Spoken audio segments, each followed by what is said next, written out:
guys, what is up? It's Cole. And today I thought, let's focus on something by one of the absolute giants of the comic book world, at least as far as Western comics goes. I think if you ask most people who don't really know anything about comics to name somebody in comics, they probably will say Stan Lee, and that's fine. I love Stan Lee. Stan Lee's, of course, he is Mr. Marvel, and he's incredible, and his impact on the whole comic book world cannot be really truly measured. It's amazing the stuff that he did, not just as a writer, but creator, administrator, innovator, just all these the things that he did, not just for comics creatively, but also within the business, although he used a lot of his creative abilities within that too. He developed the Marvel method when it came to writing comics and stuff like that, and I think he probably showed that he had a lot more versatility than maybe people might have not have given him credit for. But anyway, the other giant, probably, especially if you're talking to people that actually know comics, is Jack Kirby, sometimes called Jack the King Kirby, because he was the king of comics. And of course he worked very closely with Stan Lee for many years, and they did a lot of great things together, most notably maybe their run on Fantastic Four, to start it off, which was really the beginning, I think, of putting together the whole shared universe of the Marvel Universe. They did great things there. The Fantastic Four, of course, being different from other superhero teams because they were a family, because they dealt with more everyday issues besides all the crazy superhero stuff too. That their identities were publicly known rather than being secret. They dealt with things like worrying about being evicted out of their building and things like that, and then all the normal trials and tribulations of a family and the drama there. Two of the members, Mr. Fantastic and Susan Storm, the Invisible Woman, would get married. And of course the Galactus Trilogy, as it's now referred to, a 3-issue arc that was really different in superhero comics, because here Lee and Kirby had come up with a villain who wasn't exactly a standard villain. It was more the idea that he was kind of like a god. The idea was that his needs and motivations were sort of above the understanding of humans. So it wasn't really the Fantastic Four necessarily fighting against evil or corruption or something like that. It was just, again, fighting against sort of something vast and unknowable. And that introduced the Silver Surfer, which spun into a whole thing and really kicked off the whole cosmic stuff too. But anyway, getting back to Kirby, I didn't write down any notes or anything, so I'll just try to tell you a little bit, in broad strokes about the guy. Of course, if you want to learn about Kirby, there's no shortage of sources, and you can just Wikipedia him, of course, too. But, there have been books written about his career and things like that.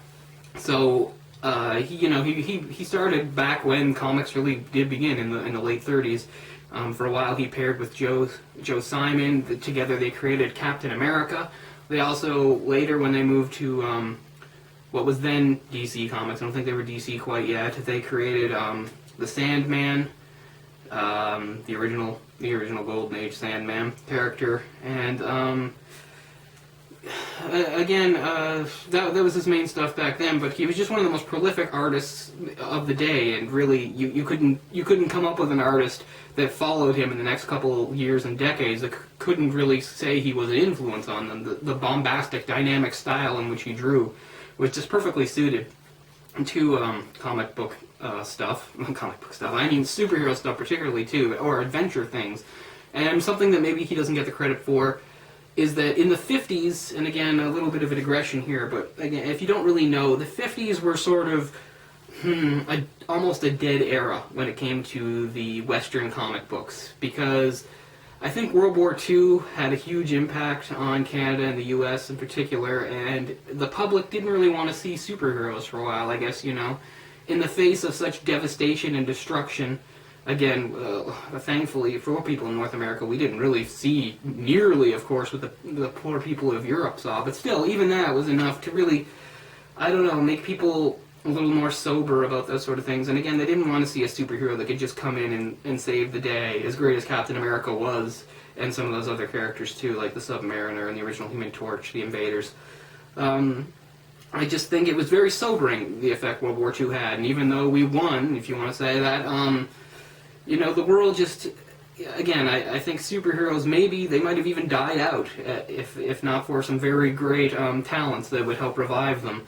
But again, the 50s also were a downturn because of there was sort of an attack on a lot of pop culture at the time. There was a lot of things going on in the public. Most notably, of course, the stuff that Senator Joseph McCarthy was doing, the witch hunts looking for communists here and there and everywhere, and attacking anything that was seen as un-American. And, if there were any problems with youth, if kids were joining motorcycle gangs or whatever the hell was going on in the 50s, they had to find something that was, being a bad influence on them. And one of the number one things they thought was comic books. There's an entire book written about it, a very horrible book called Seduction of the Innocent that you should check out because, again, just the way it attacked things. If you've ever heard about in the 50s when the Batman and Robin was coming under attack because it was saying that it was, showing two characters, in a moral homosexual relationship, and that, caused some changes too. It caused people at DC to really try to get away from that by introducing Batwoman and stuff like that, and try to, show, they're partners, they're not gay. And it's funny now, it's so funny to look at now, and it is, and, it's funny. But at the time, it was pretty serious, I guess. I'm sure people found it funny then, too, but still, that was kind of a serious issue. So again, the 50s, what came out of it eventually, of course, after hearings and stuff, was the Comics Code, and it led to a lot of watered-down stuff. There were horror comics and things like that, they just, up to a certain point in the 50s, they just weren't allowed to do the things they'd done anymore. You couldn't have certain kinds of language, depictions of violence, and so forth, and it led to a lot of really watered-down comics. And again, superhero comics were sort of at their lowest ebb, and getting back to Jack Kirby, he was a comic book artist first and foremost, and in the 50s and even the 60s, it was not necessarily seen as a reputable thing. A lot of people didn't respect it, thought, oh, they're just doing silly stories and things for children. They certainly wouldn't have viewed somebody like Jack Kirby as a true artist, which must have been hard for people like him to deal with. But anyway, he still had to work. So one of the things he was also a pioneer in was the genre of romance comics. And again, you can look at these and think of them as silly throwaway fare, and maybe they were, but Jack Kirby was a huge part of that. It was a pillar of it. A lot of people say the genre wouldn't have gotten where it was without his efforts, among others, who, again, you can look into. But this is about Kirby.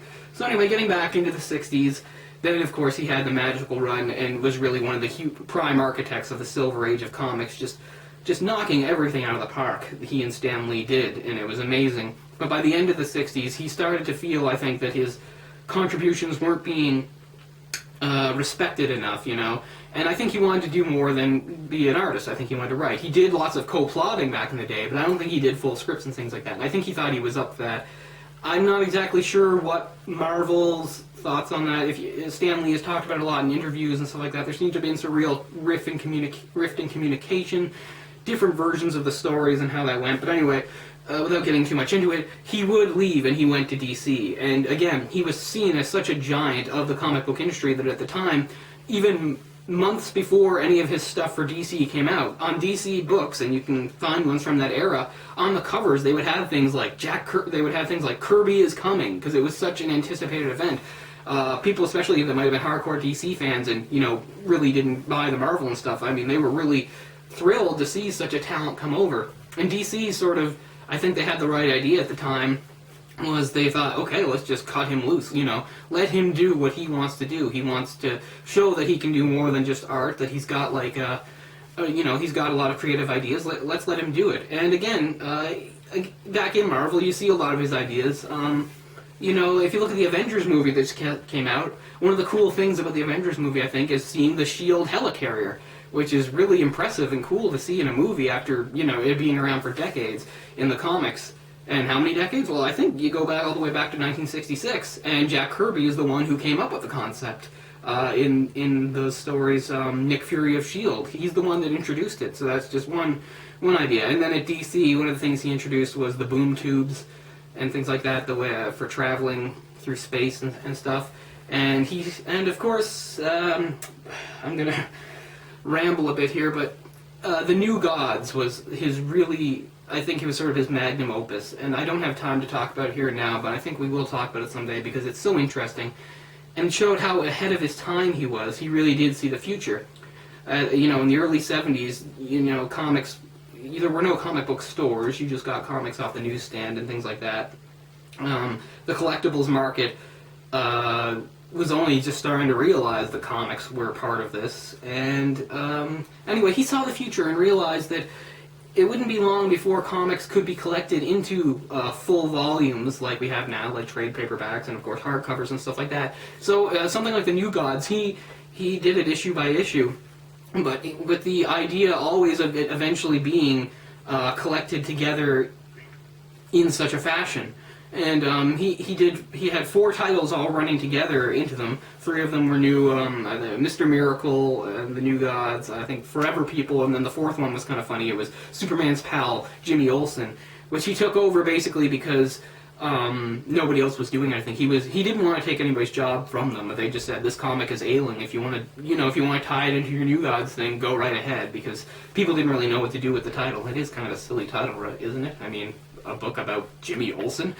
But anyway, and the tragedy, of course, of the New Gods thing is that it wound up being canceled before it was ever finished. And that was sort of how things went for him over at DC, which is too bad. The reality of sales kept him from fully doing the things he wanted to do. And again, he was such a visionary, I don't think other people necessarily had the vision he had to see things within the scope that he did, which is really, really too bad.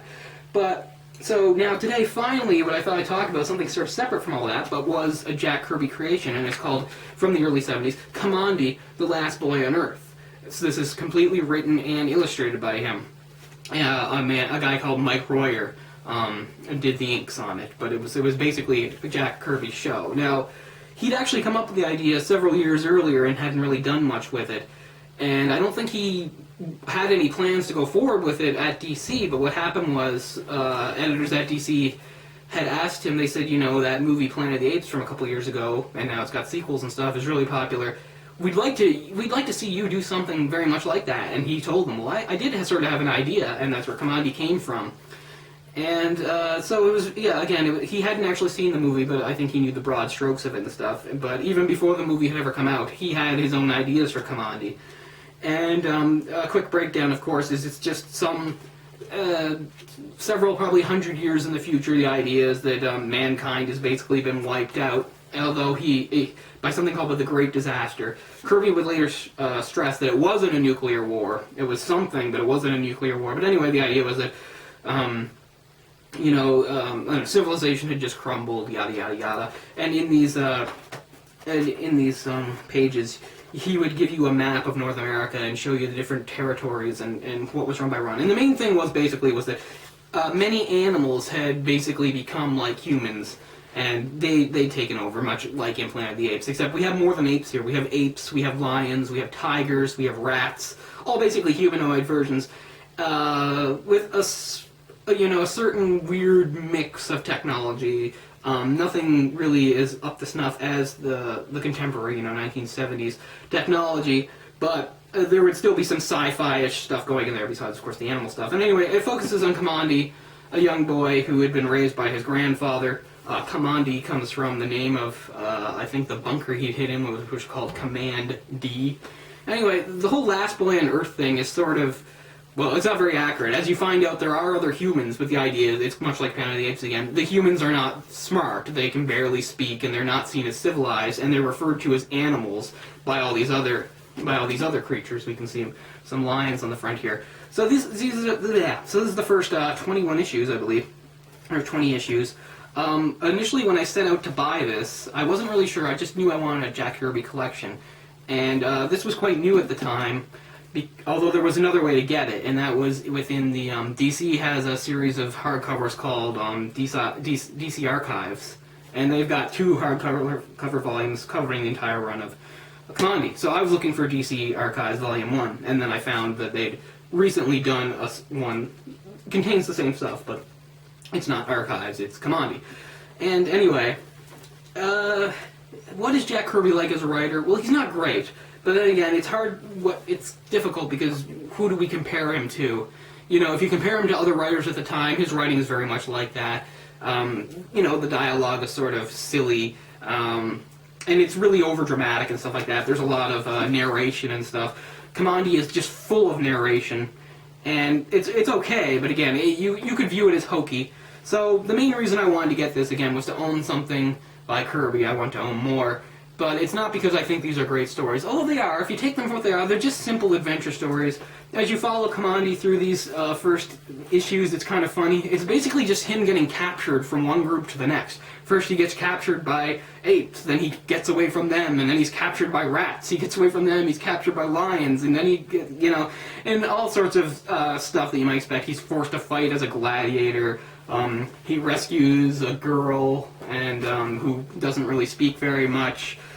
He does meet other humans, although you find out something, I won't ruin it for you, but they're not exactly humans and stuff like that. He even winds up on this place called Tracking Site, which is actually like this weird sphere above the Earth, somewhere above South America, which is like run by this weird little thing that wants to unleash this virus on everybody. He at one point, just much like a gladiator thing, he's forced into sort of a barbaric race type of thing, and he's riding on the back of a giant like grasshopper. So it's just full of stuff like that, and it's wacky and it's fun. Kirby's art style is first and foremost here. It is very, yeah, I mean, if you wanted to give it a good example of his art style, this is perfect for it, except, of course, no superheroes are mentioned. Later on, years later, I guess they would say that this is sort of an alternate future for the DC universe. It's one of the, it's one of the possible worlds out there. There's actually, it's not in this volume, but I guess in later ones when other writers took up, I don't know if Kirby was involved or not. These are all by Kirby, these issues. But anyway, there's references to Superman in it, where a lot of people don't believe he's real, but Kamandi, like he's a legend, but Kamandi believes in it. And then later in the 80s, I think when you got crossovers and stuff like that, I think with Crisis on Infinite Earths and stuff like that, Kamandi is considered one of the DC universes, so one of the DC characters. Much like that, I'm not going to be able to think of his name, but that Cave Boy, who a lot of people like to use as sort of the first DC character. I can't think of his name, but I'll put it up there. So, when I was reading it, there were a few things that sort of surprised me. Like, I didn't think Kamandi would be quite the way he was. Like, he's younger than I thought, even though he is referred to as a boy. He's actually pretty small, but he's very scrappy. Throughout the whole thing, he never shuts up. And often he's really upset. He knows more than other people. He actually has a historical record, so he knows a bit that humans used to be the rulers, true masters of the earth, and so it really bothers him. It's almost, even though he's from this world, it's almost like taking somebody from the normal world and throwing him here, because he really does find it disturbing and weird. He's upset that, the animals rule. He's thinking, we used to keep you in zoos, and now look at it, you refer to us as animals. And that is referring to again and again these pages where they'll call him an animal and be like, you're the animal, and it gets a little old. And, yeah, it does get a little old, although I'll give credit to Kirby to keep it going. He was an idea machine. He never seemed to run out of ideas. Although, again, the whole thing is very episodic in nature. Again, it's Kamandi's in this part of the country where, this group of animals rule. And now he's in this part, and, throughout the whole thing, he's always being hunted and hounded. And, is it the best example of Kirby stuff? Well, no. I think either you want to look at the New Gods for its scope, or you want to look at the Silver Age stuff he did with Marvel, which is what many people consider his best. But again, this is a man whose career spanned decades. He was there at the very start, and you don't really get much bigger than Jack Kirby. So if you are a comic book fan and you don't have any Jack Kirby, that's kind of weird. You'll have to get something. And if you're just getting into comics now, I can understand, you're like, well, I'd rather just read current stuff like that. But again, it's important to know history, and that's one of the reasons I do this channel. I think it's really important to talk about stuff that came before and stuff, we're here now because of what came before. And, you can't talk about comics without mentioning Kirby. His influence is vast, and will continue to be. And yeah, I think it was well past time I talked about him a little. So that was more of a history lesson than really getting into how good of a comic this is. I mean, this is a big hardcover. It will set you back. So, I can't just say, go rush out and buy it. I'm just saying, if you're like me and you really want to own some history and you really want to own some Kirby when he was, rounding into form, and maybe you wanted something different than, say, Fantastic Four or something like that, this is a cool thing to at least read, maybe not own. But I'm really glad to own it, and I will eventually get around to getting the second volume, although it was, at a certain point, other writers and even artists, I think, would take it over.